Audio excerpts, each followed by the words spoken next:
I hope that when I'm done playing, people don't just see me as, oh, she was a great soccer player. If that was it, I feel like I haven't done my job. Number 6, Lynn Williams.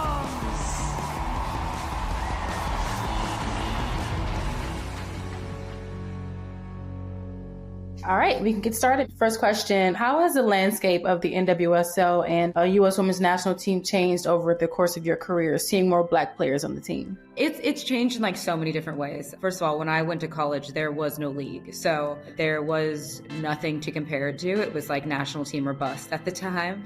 And then I think that growing up and looking at who was on the national team, at the time, Crystal was like just starting out.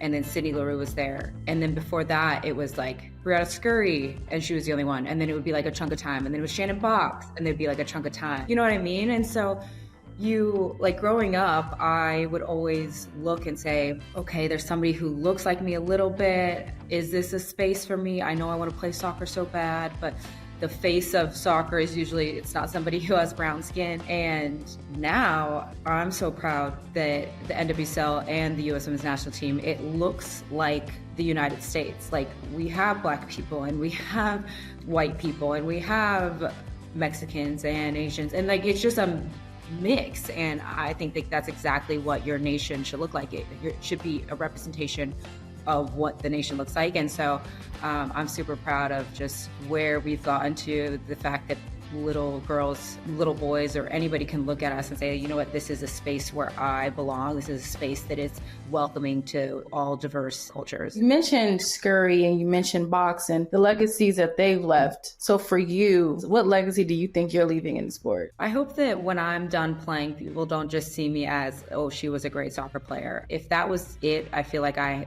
haven't done my job. I hope that people see that I was somebody who advocated for people who didn't feel like they had the platform to speak. Or I'm hoping that people look at my story and see that, you know what, maybe at the time there wasn't a space for somebody like her, but she forced her way onto it and then helped create a space for people. That would be my ideal. So hopefully I'm doing a good job with that. What does it mean, or how does it feel to be a role model for the younger generation, especially young Black players? Yeah, it means everything. You know, I have 4 nephews and 1 niece, and I love them so much, but that little girl looks up to me so much. She basically wants to be me, which is like the cutest, most like humbling experience. And being able to, not only for her, but little girls like her, to have a role model that looks like them. I'm a strong believer that if you can see it, you can do it. And if you believe you can do it, you can do it. And I feel like the first step is seeing somebody who looks like you, or seeing a dream in somebody else. That's usually why we have these idols, why we have these people that we look up to. And so like, obviously in my day to day, I don't think about it. I'm just like Lynn Williams and I'm living my life. But every once in a while you'll get a message, or somebody will ask me to do a video, and you recognize and realize like, there wasn't this person for me, so I need to be this person for somebody else. Love that, love that. Even earlier, you mentioned the cultures in your earlier answer, and you have that in New York. So how does that feel to play in New York for this season? Oh, it's super exciting. You know, I played in North Carolina for a very long time, and then I went to Kansas City, and I feel like there's not as much of a diverse demographic there. I just like, there's something about the city. There's like a vibe to it. There's like a feeling. It's electric. There's always stuff going on. There's always outreaching. There's just, I don't even know how to describe it unless you're a part of it. And I feel like we are not only pushing on the field to be the best, but trying to push in the community and bringing people together. Women's soccer in the last 10, 15 years has just like skyrocketed. Like in my career, it's crazy.